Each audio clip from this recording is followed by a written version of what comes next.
প্রেমে বিভোর হয়ে কৃষ্ণ প্রেমে গলিত হয়ে আজ ধুলার মাঝে গড়া হয়ে যাচ্ছে। কেননা এই ধুলাই হলো মানব জীবনের একমাত্র সার। তাই মহারাজ পরীক্ষিত কে বলেছিলেন গোস্বামী পাদ, হে পরীক্ষিত, তোমার সম্মুখে আছে স্বল্প সময়ে আমি কি চাইব?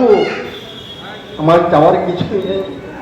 একটি জিনিস আমার চাওয়ার আছে, সেটা হলো কি, ওই সাধুগুরু বৈষ্ণব, ওই মুনিগণের একমাত্র ওই চরণের ধুলি।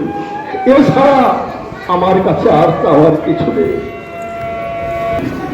মহারাজ পরীক্ষিতের ওই ভাগবত সভায় বলেছিলেন,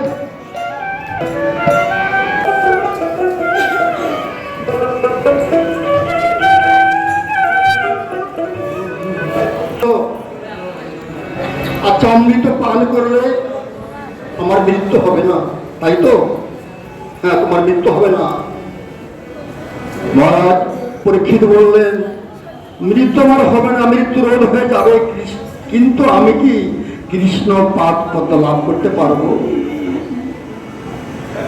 এখানে বসে আমার আমি যদি বলে কৃষ্ণ পাদ পদ্ম লাভ হয়, তারপরে আমার এই অমৃত পান করার কোনো প্রয়োজন নেই। গোস্বামী বললেন, হে গোবিন্দ